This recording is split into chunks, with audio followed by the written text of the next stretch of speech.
action, let's go. 수업 건물을 찾으러. Warahmatullahi wabarakatuh. Kami dari kelompok 7 ingin membagikan presentasi kami tentang ISF. Mulai perkenalan dari saya Andi Dafian Muhammad dari NIM 06. Perkenalkan, nama saya Muhammad Gana Rafi dari NIM 04. Perkenalkan, nama saya Fatmawati dengan NIM 12. Perkenalkan, nama saya Kailan Faisa dengan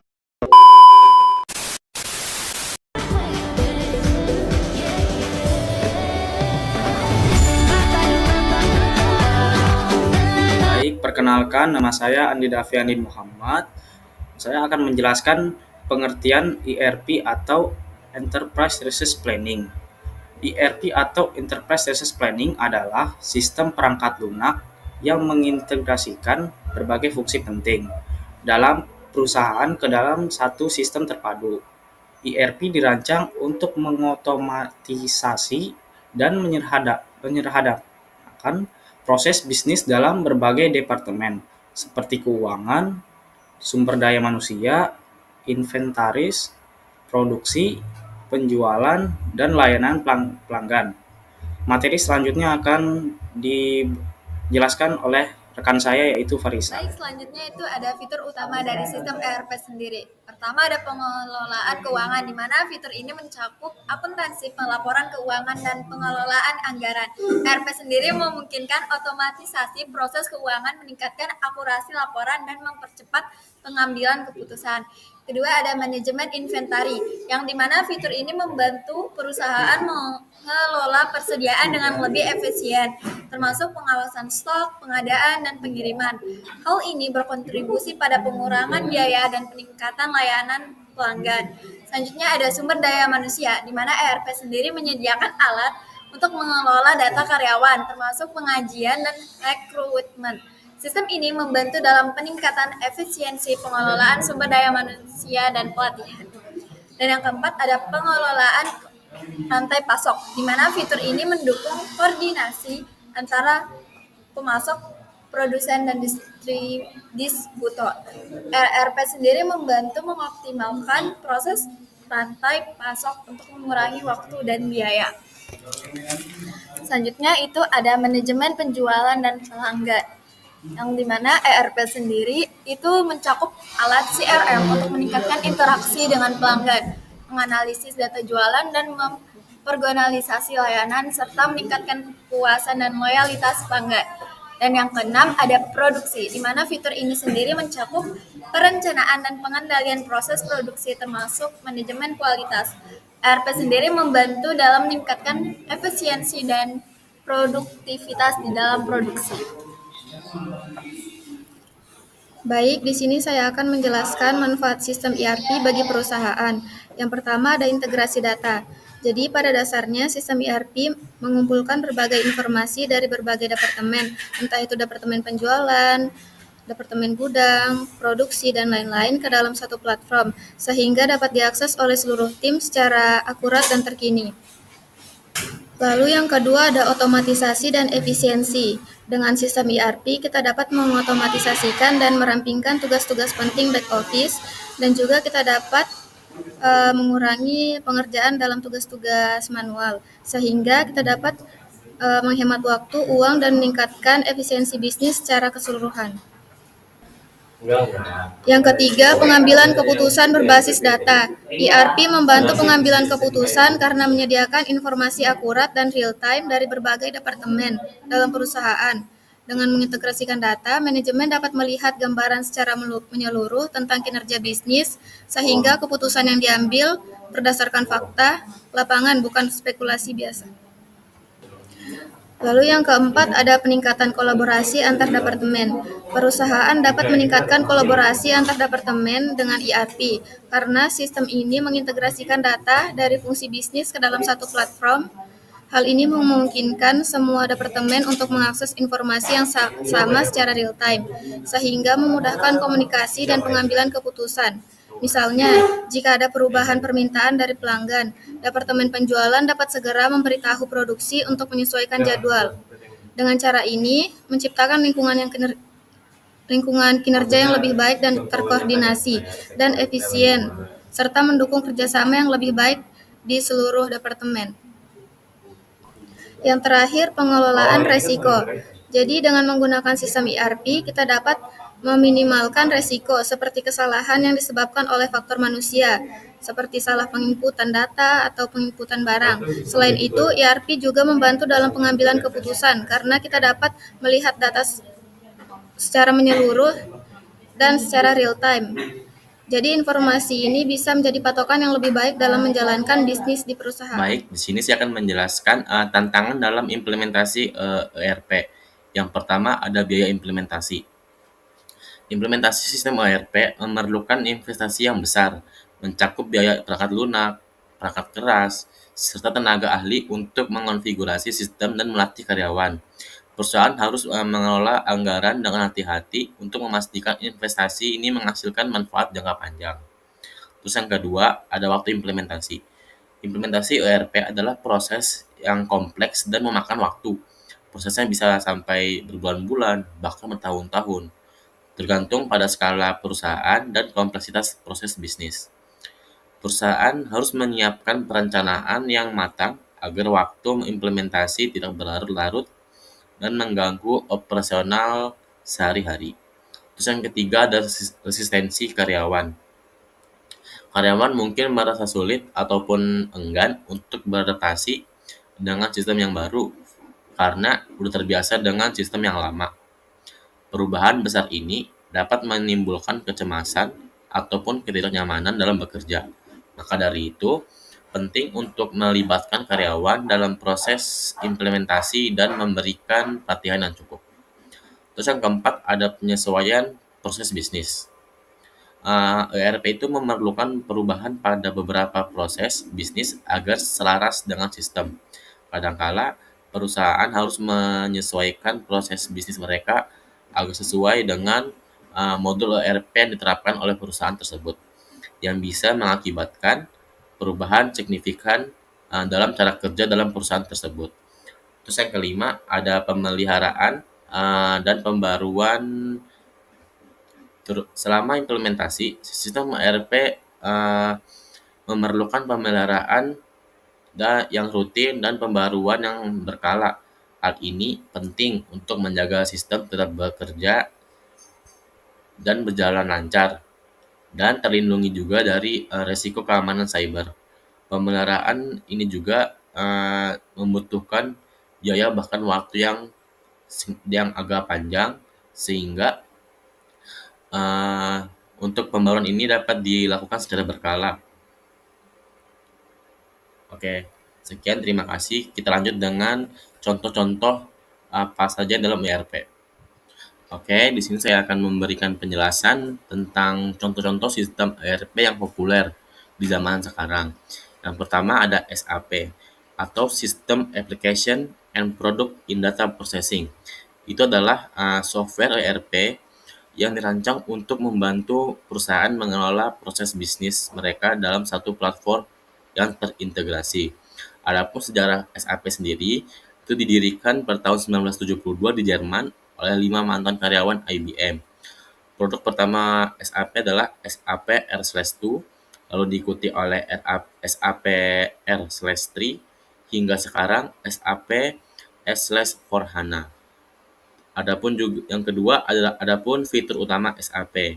Yang pertama, integrasi. Ini fungsinya adalah untuk mengintegrasikan berbagai fungsi bisnis seperti keuangan, logistik, produksi, dan juga SDM atau sumber daya manusia. Terus yang kedua ada real time processing. Ini fungsinya adalah proses data secara langsung tanpa penundaan. Terus yang ketiga ada user friendly interface. Ini adalah antarmuka yang intuitif dengan akses mobile. Lalu yang keempat adalah analitik canggih, itu mendukung untuk pengambilan keputusan berbasis data. Adapun yang ketiga, modul utama SAP. Yang pertama ada SAP FI atau Financial Accounting. Ini fungsinya contohnya seperti akuntansi umum, manajemen aset, manajemen utang piutang. Terus yang kedua ada SAP CO atau Controlling. Ini fungsinya adalah untuk perencanaan biaya, analisis laba rugi, dan pengendalian biaya. Yang ketiga ada SAP double double M, yaitu material dan manajemen. Ini fungsinya seperti pengadaan bahan, manajemen persediaan. Lalu yang keempat ada SAP SD atau Sales and Distribution. Ini fungsinya contohnya seperti penjualan, pengiriman, dan penagihan. Terus yang selanjutnya ada SAP double P atau Production and Planning. Ini fungsinya adalah untuk perencanaan dan pengendalian produksi. Lalu ada SAP HCM atau Human Capital Management. Ini contohnya atau fungsinya pun sebagai berikut. Yang pertama pengelolaan SDM, sumber daya manusia, termasuk payroll and recruitment. Lalu ada SAP BW/BI,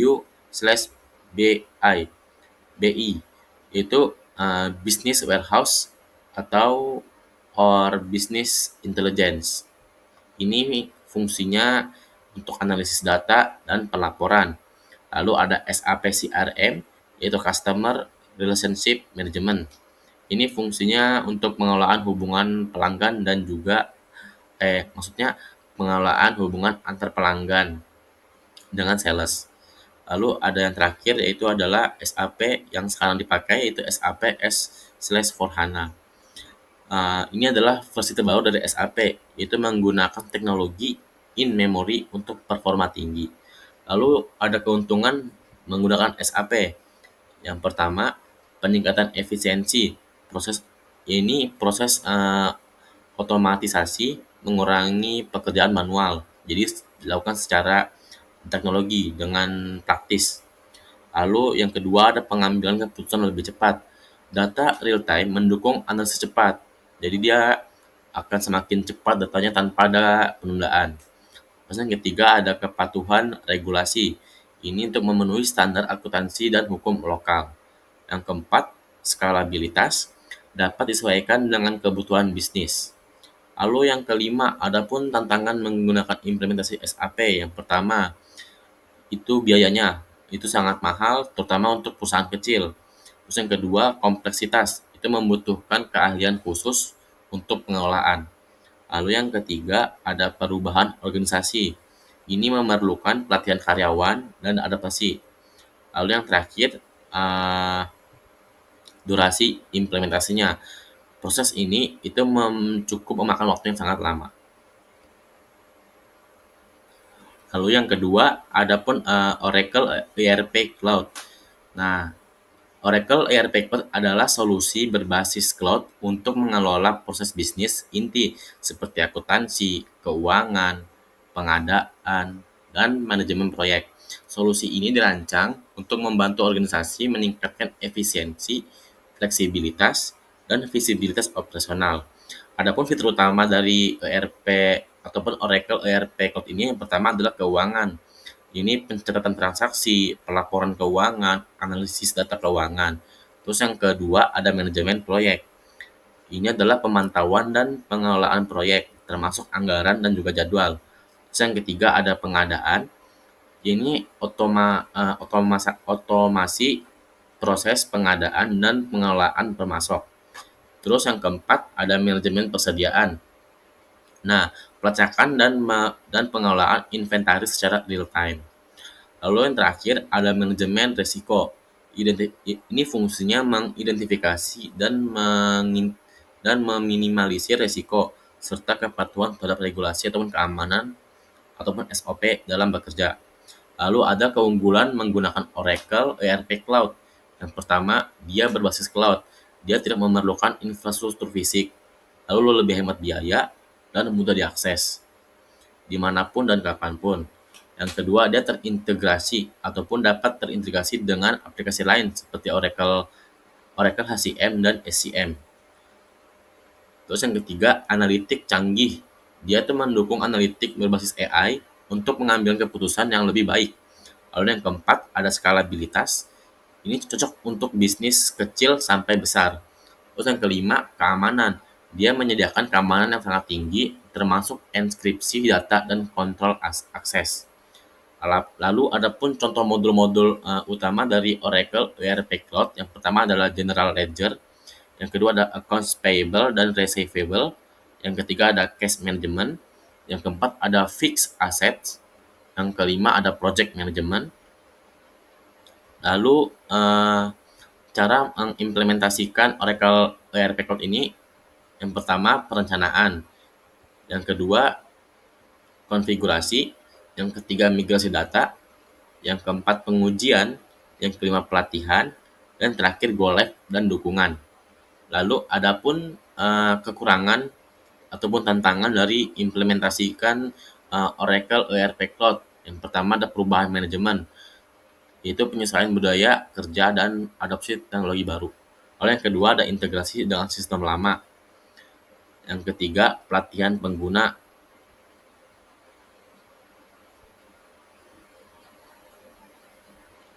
Nah, lalu yang ketiga ada contoh ERP yang populer itu adalah Microsoft Dynamics 365. Microsoft Dynamics 365 adalah solusi berbasis cloud yang mengintegrasikan Enterprise Resource Planning atau ERP dan Customer Relationship Management atau CRM. Sistem ini dirancang untuk membantu organisasi atau perusahaan untuk mengelola berbagai aspek bisnis, mulai dari keuangan hingga hubungan pelanggan dengan mengintegrasikan data dan proses bisnis. Adapun fitur utama dari Microsoft Dynamics ini, yang pertama adalah keuangan dan operasional. Contohnya pengelolaan akuntansi, anggaran, dan notif pemasok. Yang kedua, sales. Ini meningkatkan efektivitas tim penjualan melalui wawasan pelanggan. Yang ketiga, customer service atau CS. Ini memberikan layanan pelanggan yang cepat dan personal. Lalu yang keempat ada field service. Ini adalah fungsinya untuk mengelola tenaga kerja lapangan dengan optimal. Lalu yang kelima ada human resource. Ini fungsinya adalah mengelola data karyawan, rekrutmen, dan pengembangan sumber daya manusia ataupun SDM. Lalu ada supply chain management. Ini fungsinya untuk pemantauan dan pengelolaan inventaris dan logistik. Dan terakhir ada marketing. Nah, fitur ini untuk merancang dan mengelola kampanye pemasaran. Lalu adapun keunggulan menggunakan Microsoft Dynamics 365 ini, yang pertama integrasi dengan Microsoft 365 dan Azure. Ini meningkatkan kolaborasi dan analitik berbasis cloud. Yang kedua, modular dan fleksibel. Ini fungsinya adalah memungkinkan perusahaan memilih modul sesuai kebutuhan. Lalu yang ketiga ada AI dan analitik canggih. Nah, keunggulan menggunakan Microsoft ini yaitu mendukung pengambilan keputusan berbasis data dengan menggunakan artificial intelligence ataupun AI. Lalu yang keempat ada user friendly interface. Jadi fungsinya fitur ini tuh untuk sebagai antarmuka yang intuitif dan familiar bagi pengguna Microsoft. Dan yang terakhir, fitur ini itu sudah keamanan tinggi. Jadi memanfaatkan fitur keamanan Microsoft Azure. Lalu adapun modul-modul utama atau contoh dari utama itu, yang pertama Dynamics 365 Finance, lalu yang kedua Dynamics 365 Supply Chain Management, yang ketiga Dynamics 365 Sales, yang keempat Dynamics 365 Customer Service, yang kelima Dynamics 365 Human Resource, yang keenam Dynamics 365 Field Service, yang ketujuh Dynamics 365 E-commerce. Nah, jadi Microsoft Dynamics 365 ini itu menawarkan solusi yang end-to-end yang komprehensif untuk berbagai kebutuhan bisnis dengan fitur AI ataupun artificial intelligence, integrasi yang mendalam, dan fleksibilitas modular. Dynamics 365 ini menjadi pilihan ideal untuk perusahaan yang ingin mengoptimalkan operasional mereka. Jadi perusahaan yang ingin bisnis lebih cepat, ingin maju, dapat menggunakan Microsoft Dynamics 365 ini dengan optimal, sehingga bisnis mereka itu dapat berjalan dengan lancar. Nah, setelah kita membahas Microsoft 365 ataupun 365, kita akan membahas juga tentang Odoo. Nah, Odoo ini termasuk sistem ERP yang populer di zaman sekarang. Nah, Odoo ini adalah platform open source ERP dan CRM yang menawarkan rangkaian aplikasi berbasis aplikasi bisnis lengkap untuk berbagai kebutuhan operasional. Dikenal karena fleksibilitasnya dan skalabilitasnya. Odoo ini cocok untuk perusahaan kecil hingga besar. Adapun fitur utama dari Odoo tersebut, yang pertama ada satu, yaitu modularitas. Nah, Odoo ini menyediakan lebih dari 30 aplikasi inti, termasuk keuangan, penjualan, inventaris, dan lain-lain, dan ribuan modul tambahan. Yang kedua, fiturnya itu adalah open source, jadi dapat disesuaikan dengan kebutuhan spesifik perusahaan. Yang ketiga, ada interface modern atau antarmuka modern. Nah, dia ini termasuk intuitif dan juga user friendly, jadi gampang dipakai untuk seluruh orang. Yang keempat, all-in-one. Nah, fitur utama dalam Odoo ini dia mengintegrasikan berbagai fungsi bisnis dalam satu platform. Lalu ada keunggulan dari Odoo sendiri. Yang pertama adalah satu, biaya terjangkau. Nah, khususnya ini versi community yang gratis. Dia itu lebih murah. Terus yang kedua ada fleksibilitas dan skalabilitas.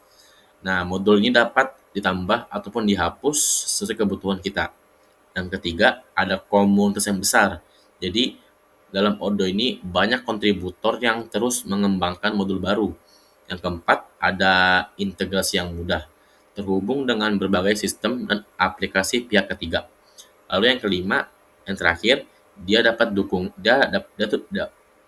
mendapat dukungan cloud dan on-premise, ataupun dapat diinstal di server lokal ataupun dapat diakses melalui cloud.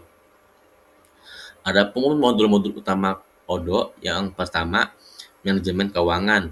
Contohnya fungsinya seperti akuntansi, pelaporan keuangan, dan manajemen anggaran. Yang kedua ada penjualan dan CRM. Ini pelacakan prospek, terus ada penawaran dan pengelolaan hubungan pelanggan.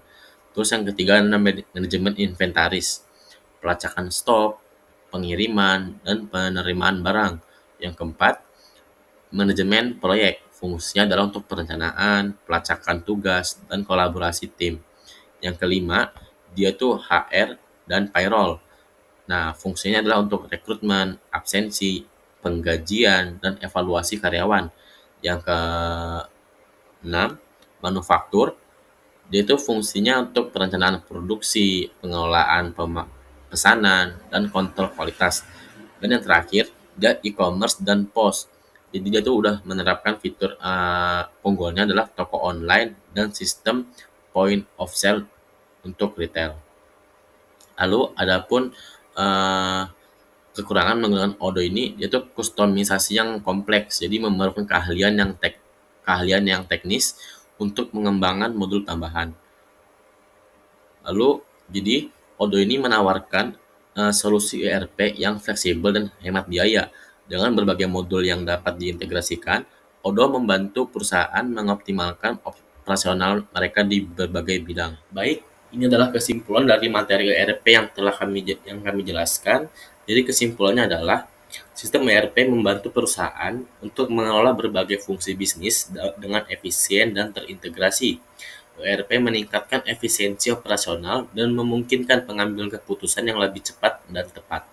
Namun, implementasi ERP itu membutuhkan perencanaan dan anggaran yang baik untuk menghindari risiko kegagalan.